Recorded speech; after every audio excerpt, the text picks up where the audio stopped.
Hvala vsem, da ste prišli, hvala za povabilo. Res sem vesel, da sem lahko tukaj med vami. In kar imam namen danes povedati, je predstavljene 3 stvari, kjer lahko računalništvo, splet nekako deluje kot neke vrste senzor v obnašanju ljudi in kaj nas lahko to nauči o obnašanju ali pa o svetu, ki je okrog nas. Predavanje ni namen, da je tehnično, tako da ne bom govoril o novih računalniških stvarih, ampak bom predvsem govoril o recimo temu rezultatih, ki nastanejo na vrh tega. Pripravil sem prosojnice v slovenščini, jaz upam, da ni preveč tehničnih ali pa slovničnih napak, pa da bo vse v redu. Torej, hvala. Začel bom pri spletu, se pravi pri informacijsko-komunikacijskih tehnologijah, bi temu rekli v Evropi. In šel bom čez sekvenco parih prosojnic, kjer bom skušal zajeti, kaj se je spremenilo ali pa kaj je novega v zadnjih 5 letih, ki je naredil en tak fundamentalen preskok med tem, kar smo imeli ali pa kar smo poznali prej v smislu računalništva in preko tega. Se pravi, prva stvar, ki jo imajo recimo temu informacijsko-komunikacijske tehnologije skupnega, jaz bom temu kar rekel splet, je, da imamo zelo raznolike aplikacije. Pač Facebook je v končni fazi samo ena aplikacija, Twitterji, Wikipedije, razne igrce, Skype in podobne stvari so samo neki računalniški programi, ki jih uporabljamo. In vprašanje je, kaj imajo ti računalniški programi skupnega? Prva stvar, ki imajo skupno, je to, da ti programi nam omogočajo, da smo v stiku z drugim. Se pravi, da nekako smo v interakciji z drugimi soljudmi in da nismo samo v interakciji s soljudmi, ampak tudi z vsebinami in informacijami, ki so okrog nas, torej s spletom. To je prva stvar, ki jo imajo vse te aplikacije skupnega. Druga stvar je, da so to zelo velike aplikacije, se pravi, da so to programi, ki jih uporabljajo zelo veliko ljudi, milijarde ljudi uporabljajo te zadeve. Se pravi, recimo Facebook je 1,2 milijarde uporabnikov, ki vsi uporabljajo en in isti program in so vsi na istem sistemu prisotni. Naslednja stvar, ki je tudi zelo pomembna, je, da glede na to, da so vse te tehnologije digitalne, to pomeni, da obstaja ali pa da je relativno lahko dobiti take anonimizirane sledi obnašanja teh uporabnikov, teh sistemov. Torej, kar naenkrat lahko opazujemo, kako ti uporabniki uporabljajo te naše velike računalniške sisteme. In kar je tukaj zdaj zanimivo, je to, da niso zdaj to samo neki taki računalniški sistemi, ki jih neki ljudje uporabljajo, ampak res na nek način naša človeška življenja migrirajo v ta digitalni prostor in kar naenkrat ta digitalni prostor postane neke vrste senzor, periskop, teleskop ali pa laboratorij za preučevanje obnašanja milijonov, 100 milijonov, milijard ljudi, ki uporabljajo te naše sisteme. Tako da, to je tista stvar, zakaj mene zanima to, kar delam in zakaj to, kar delam, ni samo računalništvo, zakaj to gre preko računalništva in tudi zakaj to je računalništvo, bom razložil. Se pravi, do zdaj, kar sem hotel razložiti, je samo ta ideja, da te programi, ki jih ljudje uporabljamo, recimo temu splet, recimo temu informacijsko-komunikacijske tehnologije, aplikacije, so v končni fazi neke vrste laboratorij ali pa senzor za preučevanje utripa človeštva.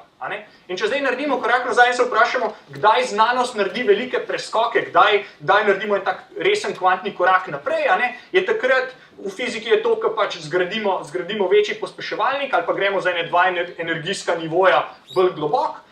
In kar se s tem zgodi, je to, da znanost naredi preskok, ko neke stvari, ki so bile do takrat nevidne, postanejo vidne. Se pravi, da lahko opazujemo, merimo, najdemo stvari, ki prej so bile mogoče okrog nas, ampak jih nismo znali, nismo imeli merilnih tehnologij, če hočete, da bi to zaznali. In tako vprašanje, če vzamem zdaj to vprašanje, pa ga apliciram na web, na računalništvo danes, se lahko vprašamo, a lahko razpoznamo temeljne vzorce obnašanja človeštva, ljudi, na podlagi teh digitalnih sledi, pa na podlagi tega, kako mi ljudje vsak dan uporabljamo recimo računalnik, če hočete tako, ali pa mobilne telefone oziroma te digitalne komunikacije tehnologije. Se pravi, to je vprašanje, ki recimo mene zelo zanima. Zdaj, zakaj še ena pomembna stvar pri vsem tem tukaj je, da splet oziroma te tehnologije so fundamentalno preoblikovale, kako lahko razmišljamo o računalništvu oziroma kaj računalništvo sploh je. Tradicionalno bi lahko razmišljali o računalništvu kot o inženirski vedi, se pravi o tem, kako zgraditi boljše, bolj uporabne sisteme, hitrejše sisteme, manjše sisteme, hitrejše računalnike, manj energijsko požrešne računalnike, ki jih je lažje programirati, uporabljati in tako naprej. Ampak splet, kar je naredil, posledica je, da računalništvo zelo nekako se razširilo v smislu tega, kaj skuša pokrivati. Na nek način lahko danes v veliki meri računalništvo razumemo kot naravoslovno znanost. Kar mislim s tem je, da je splet, se pravi, to digitalno omrežje okrog nas, da so to nekako prvi računski artefakt, ki ni bil nikoli centralno dizajniran. In v resnici ne razumemo zelo dobro, kako ta sistem deluje. Vse smo ga nekako inženirsko sestavili, ampak je kar nekako postal neke vrste skoraj biološki sistem, ker je toliko nekih neodvisnih igralcev, ki so v interakciji v teh sistemih. In zato, če hočemo razumeti, kako recimo graditi kot inženirji boljše aplikacije, moramo prvič sploh razumeti, kaj je nekak prostor odločitev, ki jih lahko sprejmemo, oziroma kako se lahko tega lotimo. To pomeni, da moramo vzeti splet in ga začeti nekako preučevati znanstveno metodo. Kar pomeni, da moramo znati meriti, kaj se na spletu dogaja, moramo znati izvajati poskuse,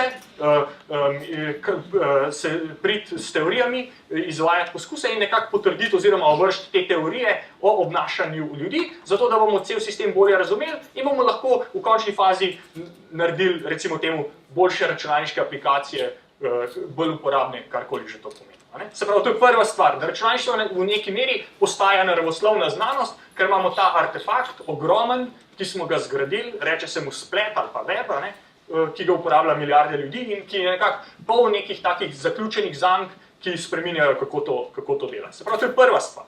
Druga pomembna stvar je pa tudi to, da ta transformacija ni samo v smislu neke naravoslovne znanosti, v smislu meritev, ampak tudi v smislu družboslovne znanosti. Zakaj to rečem? Je zato, ker spleta ne moremo preučevati izven nekako kompleksnih družbenih interakcij, ki jih omogoča in spodbuja.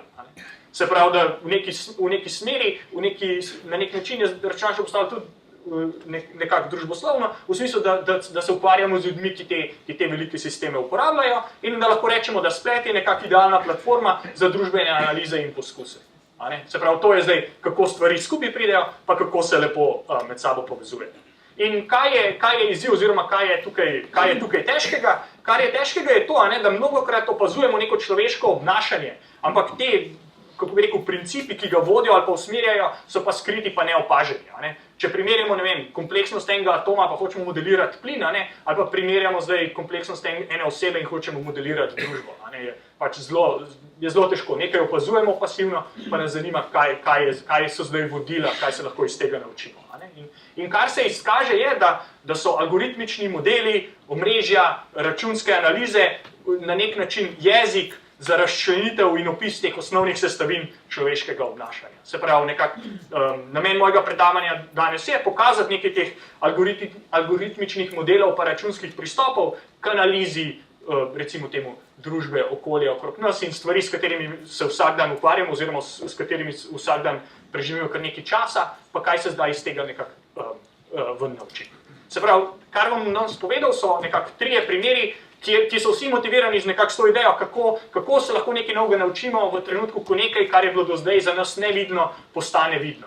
In začel bom z eno lahko tematiko o strukturi človeških ali pa recimo temu socialnih omrežij, potem vam bom pokazal, kako se da študirati razvoj človeškega jezika in kaj se da iz tega naučiti. In potem bomo še pogledali, kaj se lahko naučimo o tem, kako vsaj ameriški mediji delujejo, pa kako so pristranski, pa mogoče bo tudi malo relevantno za slovenski. Tako da, to so tri stvari, ki bi jih rad pokazal. Se pravi, prva stvar, ki je pomembna predvsem tem, je, da če imamo zdaj nek periskop, nek način za opazovanje aktivnosti ljudi, je vprašanje, kako zdaj abstrahiramo te podatke, pa kakšno matematično predstavitev uporabimo, da lahko začnemo nekako razmišljati oziroma analizirati te podatke. In za ljudi, ki smo v interakciji drug z drugim, je zelo naravna predstavitev, da se vprašamo, da je to predstavitev omrežja, se pravi grafa, kjer v tem grafu imamo točke, se pravi kvadratke, in imamo povezave, se pravi črte med temi točkami.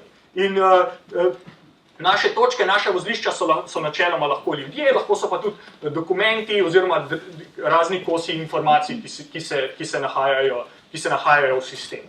Za nas, dajmo razmišljati o socialnih omrežjih, kjer so vozlišča, so ljudje, povezave so pa neke vrste interakcij.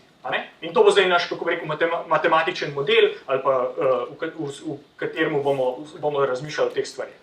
In ena stvar, ki jo verjetno ljudje vejo, oziroma ki je bila v Sloveniji že povedana, je ta slavni eksperiment sociologa Milgrama, ki je rekel, kako bi jaz proučeval socialna omrežja, ne morem iti do vsakega človeka na svetu in ga vprašati, kdo so njegovi prijatelji, da lahko bom potem to omrežje narisal in ga začel meriti. In je imel to genialno idejo, da je rekel, bom pa mogoče izvedel eksperiment, ker bom skušal nekako razumeti strukturo tega omrežja skozi znanstveni eksperiment. In eksperiment, ki ga je izvedel, je, da je šel do 60 kmetov v Nebraski in je tem kmetom rekel, tukaj je pismo, to pismo prosim, da pošljete preko svojih prijateljev do neke osebe, do nekega borznega posrednika v enem mesecu zraven Bostona. Se pravi, te ljudje niso poznali, kdo tista oseba je, vedeli so ime tiste osebe in poklic in ideja je bila, da zdaj vzamejo pismo, ga pošljajo svojemu kolegu, njihov kolega ga pošlje naprej in načeloma enkrat bo mogoče to pismo doseglo tistega borznega posrednika v Bostonu. In kar se je izkazalo je, da so na ta pisma v resnici res prišla do tistega borznega posrednika. Tukaj je graf, kako bi rekel, vmesnih členov, koliko korakov je tako pismo potovalo in v povprečju je pismo potovalo 6 korakov in iz tega iz tega naučimo? Iz tega se naučimo, da so človeška omrežja tehnično, da imajo majhen premer, se pravi, da se da med dvema osebama, oziroma vsaj med kmetom iz Nebraske in borznim posrednikom iz Bostona, da obstaja majhno število povezav, ki jih je treba prehoditi, da pridemo iz ene točke v drugo točko, iz ene osebe v drugo osebo. In to je bilo narejeno tam v 60-ih letih in je zelo tak, kako bi rekel, pameten, genijalen eksperiment, kako meriti, kako bi rekel, strukturo človeškega omrežja, brez da bi to omrežje resnično videli. In kar smo mi naredili, ne vem, potem 30 let potem, oziroma 40 let potem, je, da smo vzeli v tistem času največje omrežje, ki je takrat obstajalo, to je omrežje komunikacij Microsoft Instant Messenger, danes je to nekaj takega kot Skype, kjer je bilo takrat 180 milijonov ljudi, pa 1,3 milijarde povezav med temi ljudmi, dva človeka sta povezana, če so se v danem intervalu 30 dni med sabo pogovarjala skozi ta sistem. In kar tukaj vam kažem je pozicije vseh ljudi, barva pomeni, koliko ljudi se nahaja na tisti geografski poziciji in vidite, da imamo recimo 35% Islandcev se je v tistem danem mesecu uporabljalo ta sistem, ne vem, 8% Brazilcev in Američanov in tako naprej. Se pravi, imamo dostop zdaj do nekega omrežja, ki bi lahko rekli, da kar predstavlja velik del ali pa en signifikanten del človeške populacije in povezave med njimi in te povezave so vse aktivne, ker so uporabljene za komunikacijo. In zdaj je bilo vprašanje, kakšno je pa zdaj to omrežje, kako se primerja s tem, kar je Milgram našel. In če zdaj v tem omrežju se vprašamo, kakšne so najkrajše poti, vidimo, da so povprečne najkrajše poti v tem omrežju trajajo ali pa vzamejo 6,6 korakov. Kar je presenetljivo blizu temu, kar je Milgram na en čist drug način ugotovil 40 let pred tem. Druga zanimiva stvar, ki jo vidimo, je to, da kljub temu, da v omrežju obstajajo zelo dolge poti, se pravi, obstajajo ljudje, ki so več kot 30 korakov narazen, je večina ljudi pač zelo blizu te magične meje 6 korakov med drugim.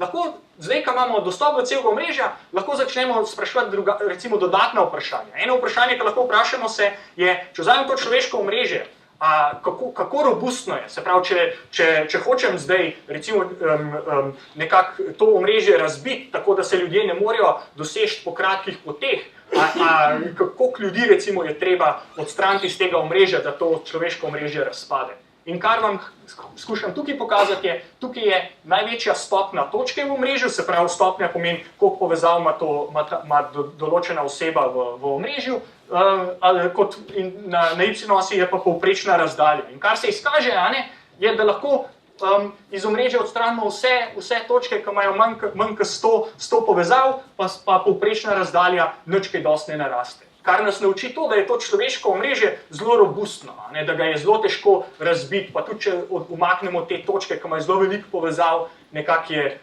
razdalje se ohranja, se pravi, zelo robustno proti temu, da bi ne vem, ljudje zginevali iz omrežja. To je recimo eno vprašanje, kar se lahko vprašamo.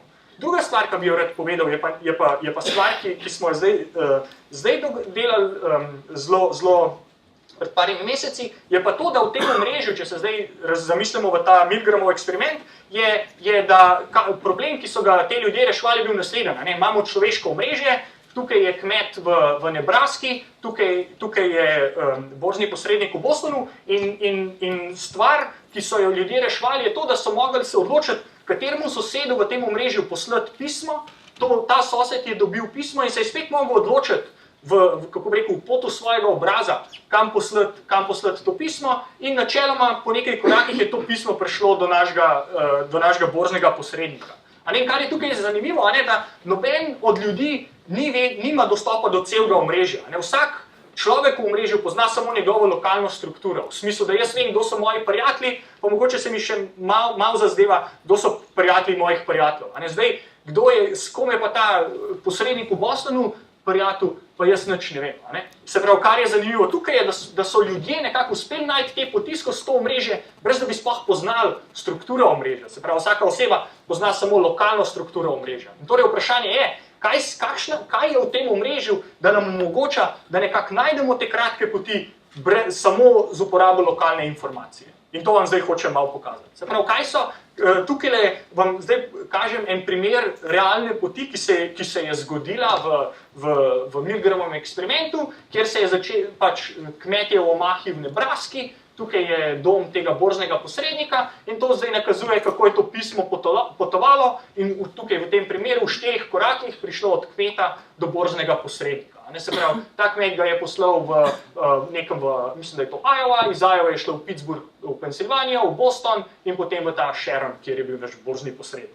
In vprašanje je, kako lahko neznanci najdejo kratke poti v tem omrežju, brez da bi vedeli, ne vem, ali obstaja tukaj povezava med Pittsburghom in Bostonom, medtem ko je bil kmet v Omahi. Se pravi, vprašanje je, kakšne so lastnosti kratkih poti, pa kako težko jih je najti v teh omrežjih. In kako si lahko predstavljamo to je, da imamo začetno vozlišče, imamo končno vozlišče, to je zdaj to naše socialno omrežje in kar bi radi naredili je, da od tukaj pošljemo pismo od točke S do točke T, s tem, da v vsakem koraku se moramo odločiti, komu poslati. Se pravi, S ima lahko nalogo, pošlje B-ju, B se pa zdaj mora odločiti, ali poslati A-ju ali U-ju. In recimo točka U ima kar težko nalogo. Vse, kar točka U vidi, so njeni sosedi in se mora zdaj odločiti, komu poslati to pismo. Če ga recimo pošlje C-ju ali D-ju, je to slaba odločitev. Tukaj je zdaj celo omrežje, zato ker ga ni poslala bliže točki T, če ga pa pošlje E-ju, je pa zdaj zelo blizu. Se pravi, od E-ja rabi samo še en korak. Se pravi, v našem primeru se mora točka odločiti, komu poslati pismo, čist na podlagi lokalne informacije in dajmo definirati, da je vozlišče dobro, če nas pelje bliže proti točki T. Se pravi, v našem primeru je E dobro vozlišče, C pa D sta pa slabi vozlišči, ker nas ne pripeljeta bliže T-ju. In kar rečem bliže, ne mislim geografsko bliže, ampak bliže v smislu socialnega omrežja. Se pravi, korak bliže v smislu socialnega omrežja točki T. In zdaj je seveda vprašanje, kako težka je ta naloga, kakšne faktorje, kakšne informacije bi lahko ljudje uporabljali, da bi znali najti te kratke poti skozi omrežja. Se pravi, zdaj vam bom pokazal eno serijo grafov, kjer je na x-osi je oddaljenost od T-ja, se pravi, na razdalji nič tukaj je T in ne vem, mi začnemo tukaj nekje 80 korakov stran in potem imam dve y-osi, zelena je stopnja vozlišča, se pravi, koliko povezav je sosednjih do danemu vozlišču in rdeča je, koliko od teh vozlišč nas pelje bliže proti T-ju. In kar je zanimivo tukaj je to, da vidimo, da na začetku gremo skozi vozlišča, ki imajo zelo nizke stopnje, pa zelo veliko od teh njihovih sosedov nas pelje bliže. Medtem ko tukaj v zadnjih parih korakih je relativno malo sosedov, ki nas pelje bliže, v povprečju 1, ampak stopnje so pa okrog 100. Se pravi, če vzamem zdaj rdečo pa zeleno krivuljo, pa jo zdelim, delim rdečo z zeleno, kar bom dobil je verjetnost, da če naključno, čeprav če sem na neki točki U, pa naključno se odločim, da bom poslal pismo enemu od svojih sosedov, s kakšno verjetnostjo ga bom poslal bližje točki T. In kar se tukaj recimo vidi, da na začetku, ko smo zelo daleč od točke T, je ta verjetnost zelo visoka, tam enih 70%, medtem ko v zadnjih parih korakih ta verjetnost pade na 1%. Se pravi, v povprečju ima tukaj točka 100 sosedov, ampak samo en od teh 100 sosedov resnično pelje bliže naši tarči. In vprašanje je, kako ljudje vedo tukaj, kaj je zelo težko, kakšno strategijo bi lahko uporabljali, da pridejo do tarče. In ena strategija, ki je zelo pomembna, je, da ta naša socialna omrežja nekako obstaja znotraj geografije Zemlje. Se pravi, vsaka točka obstaja znotraj geografije Zemlje, se pravi, vsaka točka ima tudi svojo geografsko pozicijo. In lahko se začnemo spraševati, ali nam ta geografija pomaga pri tem, oziroma nam da kakšno informacijo, kako so ljudje v teh omrežjih in kako se te poti najdejo. In kar lahko naredimo je naslednje, da testiramo 3 različne, recimo temu, navigacijske heuristike. Se pravi, problem je v tem, jaz sem točka U, rad bi prišel do točke T, imam eno množico sosedov in se moram odločiti, kjeremu sosedu poslati to pismo. Lahko rečem, da bom poslal to pismo naključnemu sosedu, lahko rečem, da bom poslal pismo mojemu sosedu X, ki je geografsko čim bližji tej našem končnemu vozlišču T. Se pravi, če je naše končno vozlišče iz Maribora, potem bi rekel, hočem poslati to enemu kolegu, ki je nekje iz Štajerske, se pravi, geografsko čim bliže Maribora. Lahko bi rekel, poslal bom to svojemu kolegu X, ki ima največjo stopnjo, se pravi, nekom, ki je zelo dobro povezan v socialnem omrežju, ker mogoče bo pa on imel dobre povezave ali bo pa celo poznal to našo tarčo T. To je recimo tretja ideja, kako bi lahko to delal. In četrta ideja, da rečem, hočem poslati nekomu, ki je geografsko bliže tarče, pa seveda hočem tudi upoštevati stopnjo, ki jo ima. Se pravi, če je nekdo bliže, pa ima mehno stopnjo, oziroma če je nekdo dlje, pa ima večjo stopnjo, nekako vzamem kocient teh dveh količin. In zdaj se vprašamo, če uporabljamo take strategije za pošiljati ta pisma, kaj se damo iz tega naučiti. Se pravi, to je graf, ki sem ga prej že pokazal, koliko korakov je do teja, verjetnost, da naredimo dobro odločitev, pa pošljemo to dobremu vozlišču.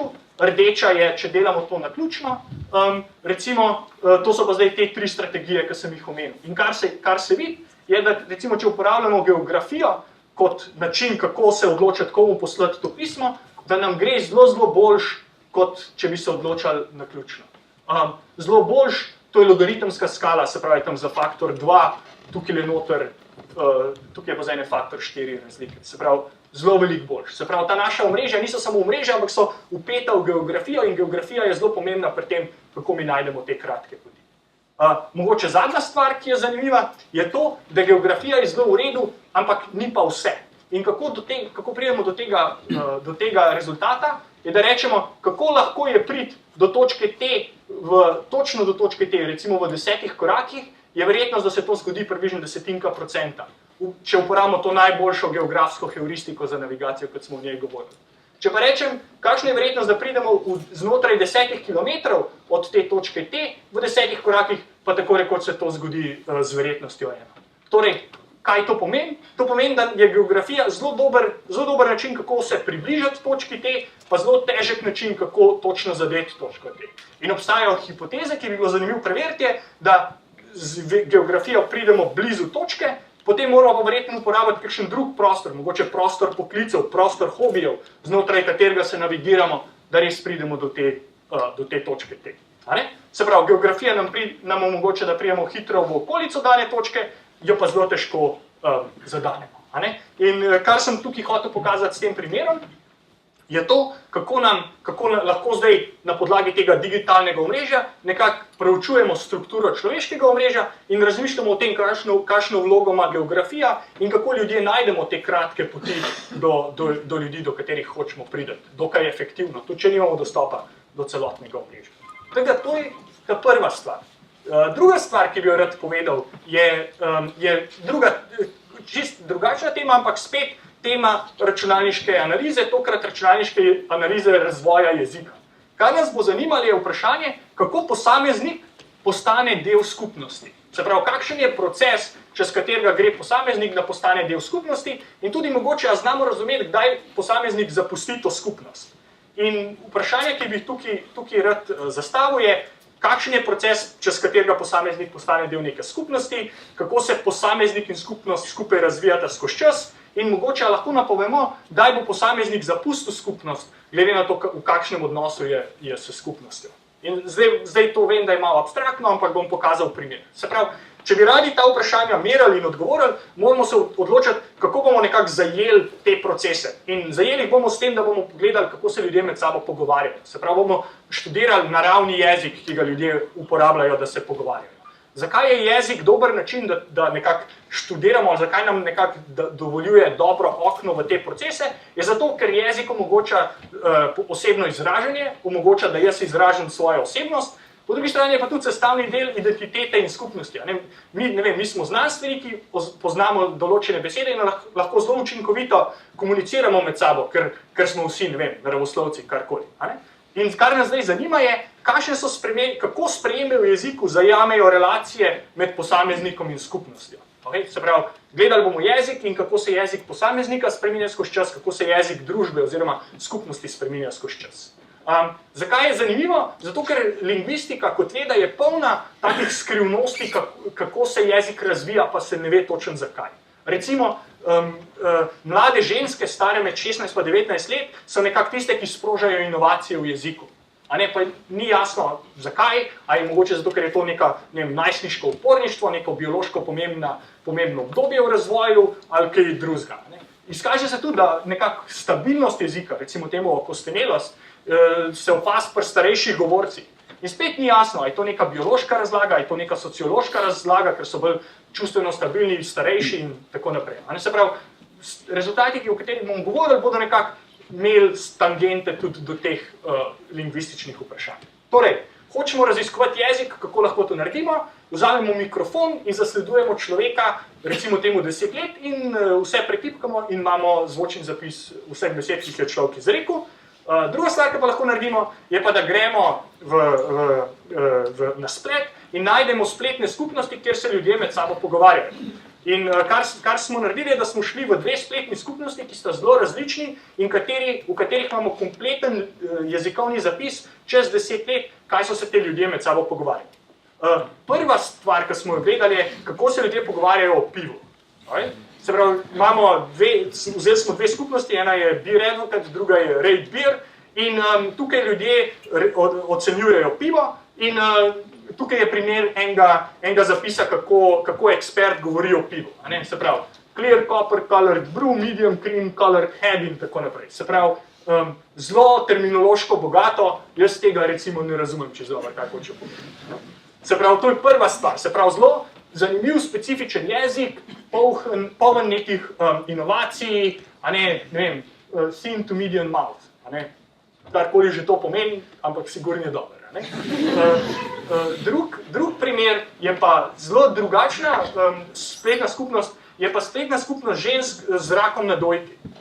In tudi tukaj je spet en primer zapisa ene od teh oseb, kjer govorijo, pač uporablja razne izraze, o tem, kaj je zdravnik povedal in tako naprej. Spet vidite, da so kar neke besede, ki so se izoblikovale, da te ljudje lahko med sabo reče na desni dojki, pa reče RT breast, recimo.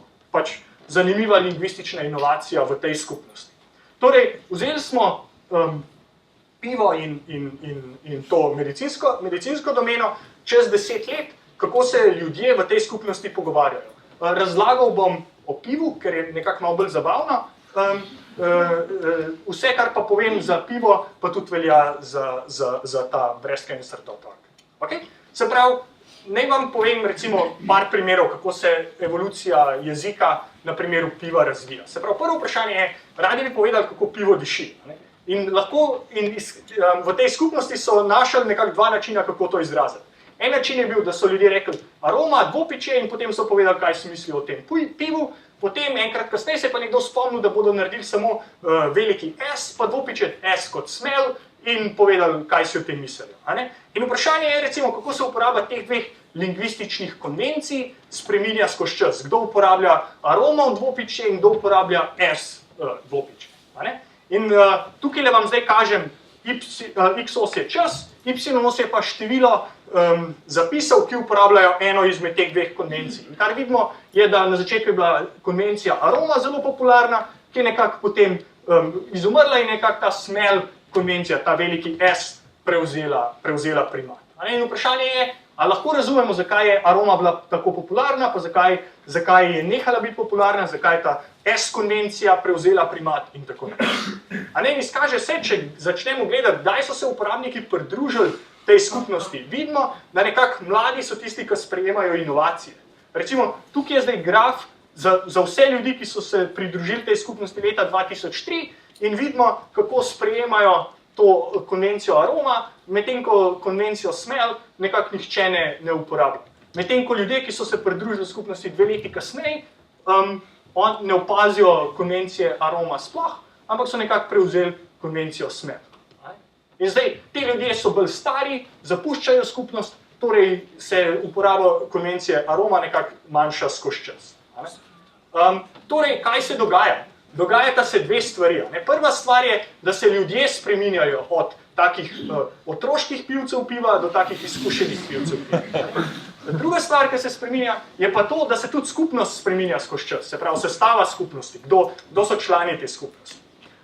In da vam sem pokažem, kako se recimo ljudje spreminjajo. Tukaj je zelo enostaven graf, ki kaže število zapisov, ki jih je uporabnik dal v to skupnost, na y-osi je pa uporaba zaimkov prve osebe, to jaz, mene, meni in tako naprej. In kaj se izkaže je, da mladi uporabniki zelo veliko govorijo o sebi in starejši uporabniki ne govorijo toliko o sebi. In kako to ljudje razložijo, je, da povejo, da to je znak povečane pripadnosti posameznika skupnosti. Na začetku posameznik govori o sebi, torej uporablja prvo osebo ednine, potem pa govori o sebi zmeraj manj in manj. In to pada iz recimo 32% stavkov do 22% stavkov. Se pravi, jezik posameznika se spreminja skozi čas. Tukaj je še en primer, kako se tudi jezik skupnosti spreminja skozi čas. Tukaj je pa zdaj pogostost uporabe sadnih besed. Jagode, limone, marelce, grejpfruti, ananasi in tako naprej. In recimo, kar to pove, da leta 2003 ljudje niso uporabljali sadnih besed, da bi govorili o pivu, medtem ko 2011 in kasneje, če hočete se dobro izraziti, uporabljate sadne besede. Nekaj podobnega se dogaja tudi za vino. V starih časih so baje vino nekako primerjali z ženskami in karakter vina so primerjali nekako ženskim karakterjem. Danes primerjamo nekako karakter vina s takimi zemeljskimi besedami, ki se nanašajo na naravo pa na zemljo okrog nas. Tudi spremembo. Tako da, to je druga stvar. Se pravi, kar se zdaj vprašamo je, kako se to besedišče spreminja. V smislu besedišče skupnosti, pa tudi besedišče posameznika. In kako bom to razložil, je na podlagi čisto take enostavne risanke. Se pravi, kar bomo razmišljali je, da x os je čas, y os je pa ena taka os, na kateri narišemo jezik. Se pravi, ta jezik skupnosti se nekako abstraktno spreminja skozi ta prostor na nek način. Pač nekako se vozi skozi ta prostor vseh možnih jezikov. In seveda tudi uporabnik posameznika, njegov jezik se nekako spreminja skozi čas, ko je čez mlad do tega, ko postane star in izkušen. Se pravi, imamo jezik skupnosti se nekako spreminja in jezik posameznika se spreminja. In kar bi radi naredili, je, da bi nekako radi zmerali razdaljo med jezikom posameznika in jezikom skupnosti. In tukaj pride zdaj do neke mere noter statistično modeliranje, pa modeli, kako meriti križno entropijo med jezikom posameznika pa jezikom skupnosti, da se nekako da to razdaljo kvantificirati, na kakšen način, se pravi, koliko je jezik, ki ga uporablja posameznik, koliko je ta jezik skladen z jezikom, ki ga v tem trenutku uporablja skupnost. Se pravi, kar bomo naredili je spet ta moj razvoj jezika skupnosti skozi čas, razvoj jezika posameznika skozi čas in nas zanima zmeriti to razdaljo med obema. In če to razdaljo zmerimo, na x-osi je življenjsko obdobje, to pomeni čas nič je takrat, ko se uporabnik rodi in čas 100 je, ko uporabnik zapusti skupnost. Ne glede na to, koliko časa fizično je uporabnik preživel v skupnosti, pač vsi pridejo na nič, pa vsi odletijo na 100. Pa 100 je lahko 1 leto ali pa 5 let. In kar se vidi tukaj je, da mladi uporabniki imajo jezik, ki je zelo različen od skupnosti in potem se nekako razdalja do skupnosti zmanjšuje v prvem obdobju uporabnikovega življenja. Se pravi, kar se iz tega naučimo je, da to ni kar ena taka krivulja, ampak da posameznik začne, njegov jezik je različen in potem se nekako počasi približa jeziku skupnosti. Se pravi, v prvi fazi nekako posameznik osvoji jezik skupnosti. Kar je zanimivo je to, da v drugi fazi se razdalja med jezikom uporabnika in jezikom skupnosti začne povečevati. In tukaj, ko je na 100%, tukaj je čas, ko uporabnik zapusti to skupnost. Se pravi, nekako se zdi, da v tej drugi fazi se posameznik oddalji od jezika skupnosti. Seveda so tukaj dve hipotezi, kaj se lahko zgodi. Prva hipoteza je to, da se posameznik oddalji od skupnosti, da začnejo ga zanimati druge tematike in skupnost zapusti. Medtem ko druga hipoteza bi bila, da niti posameznik tisti, ki se oddalji od skupnosti, ampak se skupnost oddalji od posameznika. Torej, posameznik postane okostenel, uporablja stare besede, svet oziroma skupnost se pa kar nekako oddalji stran od posameznika. In vprašanje je, ali lahko nekako, katera od te hipotez je realna oziroma tista, ki je resnična. In kar se izkaže, kar lahko naredimo, je, da vprašamo skozi življenje posameznika, kako se spreminja njegov jezik, s kakšno verjetnostjo se bo uporabnik naučil novo besedo in jo uporabljal v prihodnosti. In kar se izkaže je, da ko so uporabniki mladi v smislu pripadnosti skupnosti, se učijo novih besed, ko postanejo stari, njihov jezik okosteni in se ne učijo novih besed. Kar pomeni, da kar se dogaja je to, da preden nekako posameznik zapusti skupnost, se nekako preneha prilagajati. Jezik okosteni, medtem ko se svet oziroma skupnost oddalji stran od posameznika. Zdaj, kar se potem izkaže, da se da na podlagi teh vzorcev, kako posameznik uporablja jezik, se da zelo natančno napovedati, kdaj bo posameznik zapustil skupnost. Se pravi, bolj ko uporabljate jezik skupnosti, pa bolj ko je vaš jezik nekako agilen, dlje boste ostali v tisti skupnosti. In ko vaš jezik otrdi, ko ste ni, je nekako čas, taki ljudje ponovadi te skupnosti zapustijo. Ko rečem zapustijo skupnost, pomeni, se ne pojavijo več, niso več del skupine, ne objavljajo več vsebin ali za rak na dojki ali pa za pivo. Še eno stvar bi rad tukaj povedal, ki je mogoče zanimiva, je ta, da če razmišljamo o tem kot nekem takem dvofaznem razvoju posameznika, kjer bomo rekli, da na začetku je uporabnik ali pa človek v fazi adolescence, kjer se uči novega jezika in potem bomo rekli, da na neki točki se to konča in potem je okostenela faza, kjer se uporabnik ne uči več novih besed oziroma jih ne sprejema. In vprašanje je, a je ta, kako bi rekel, recimo temu stopničasta krivulja, a je kaj pomembna, a je pomembno, da nam jezik okosteni, ko postanemo stari, a je to za kaj dobro, ali bi bilo boljše, da bi se skozi celo življenje učili novih besed in nikoli ne bi okostenili. In kako se da to pogledati, je, da naredimo tako čisto zanimivo simulacijo. Se pravi, imeli bomo različne generacije, in vsaka generacija se bo nekako razvijala po tej krivulji. To je krivulja iz prejšnje, se pravi, ta krivulja. Se pravi, tukaj je krivulja opisuje verjetnost, da se človek, ki je neke starosti, nauči novo besedo. In lahko mislimo, da je to prva generacija, se pravi, to bo moja mama, ki me bo tukaj naučila, jaz sem se ravno rodil, me bo naučila novo besedo, in potem bodo tukaj moji otroci, ki bom jaz naučil novo besedo in tako naprej. In se pravi, ideja je, da se človek od drugih uči besede s to verjetnostjo, ki se spreminja skozi čas. In vprašanje je, a je to za kaj fajn, oziroma a je to za kaj dobro. In kar lahko naredimo je naslednje, to je zdaj rezultat simulacije, pa graf je zelo našarjen, ampak vsem. Se pravi, kar primerjamo na tem grafu so dve stvari. Zelena krivulja se pravi, x-os je, koliko časa traja adolescenca. Se pravi, čisto na začetku je adolescenca zelo kratka, potem se pa človek neha učiti novih besed. Tukaj proti desni je adolescenca zelo dolga in potem je zelo kratek čas pred smrtjo, ko se nehate učiti besed. To je zelena krivulja. Rdeča krivulja je, kjer se kot otrok ne učite novih besed, potem se pa začnete pred smrtjo učiti novih besed. Se pravi, tukaj je dolg časa se nič ne učimo, pol se pa začnemo učiti, medtem ko tukaj na desni je pa zelo kratek čas neučenja, potem pa je zelo dolg čas učenja. v limiti pri 100 sta zelena in rdeča krivulja, pomeni, da se učimo vaš čas in zato te dve krivulji prideta skupaj. Zdaj je vprašanje, kaj je na y-osi. Na y-osi je pa, recimo tukaj kažem, število generacij, ki jih beseda preživi, na drugi y-osi pa število ljudi, ki zna uporabljati to besedo. In kar se izkaže, če je se pravi, da zelena krivulja ima interni maksimum. Kar to pomeni, je to, da če se mi naučimo besed zgodaj v življenju in potem te besede uporabljamo in jih prenašamo naprej, to pomeni, da bodo besede preživele dolg časa in to pomeni, da bo veliko ljudi, ki bodo te besede znali. Se pravi, nekako magičnost te krivulje je v tem, da se jaz še zmeraj lahko pogovarjam s svojo mamo. Če bi se jaz skozi učil novih besed, pa moja mama skozi novih besed, potem bi najna jezika zdivergirala, zelo hiter. To pomeni, da bi besede preživele malo časa, pa zelo malo ljudi bi poznali vsako besedo. Se pravi, bi bilo zelo težko komunicirati.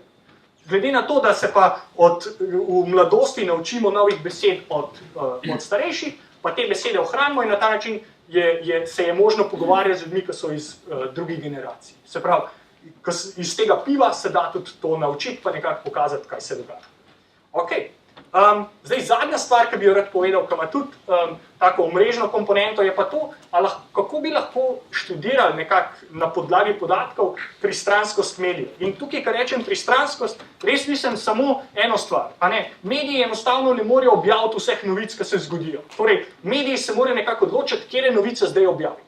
In vprašanje je, obstaja kakšna diverziteta med tem, kakšne novice, kakšni mediji objavljajo. Obstajajo kakšne sistematične razlike v tem, kako se mediji odločajo, kaj objaviti, pa kaj ne objaviti. In kar smo tukaj naredili je to, da smo šli in zadnjih 6 let zbiramo približno 20 milijonov časopisnih člankov na dan. Se pravi, imamo več kot 6 milijard dokumentov, ki nam predstavljajo tako rekoč kompletno sliko ameriškega ali pa angleškega medijskega prostora. Se pravi, tako rekoč vsak članek in vsak blog post, ki se je kadarkoli zgodil v teh zadnjih 6 letih, je v naši bazi. In potem je zdaj vprašanje, kako bi začeli razmišljati, ali lahko nekako kvantificiramo, kako mediji objavljajo različne novice. In kako to naredimo je naslednje, kar smo vzeli je, da smo vzeli vse govore, ki jih je imel ameriški predsednik Barack Obama v zadnjih 6 letih. Potem smo pa vzeli seveda še teh 6 milijard člankov, ki jih imamo. In smo začeli vedeti, kako se izseki, izvlečki teh govorov Obame pojavljajo v medijih. Se pravi, lahko naredimo tako, kar se reče dvovrstno omrežje, kjer so na vrhu dobesedni navedki iz Obaminih govorov, v spodnji vrstici so pa mediji in medij je povezan z določenim dobesednim navedkom, če je ta medij objavil ta dobesedni navedek.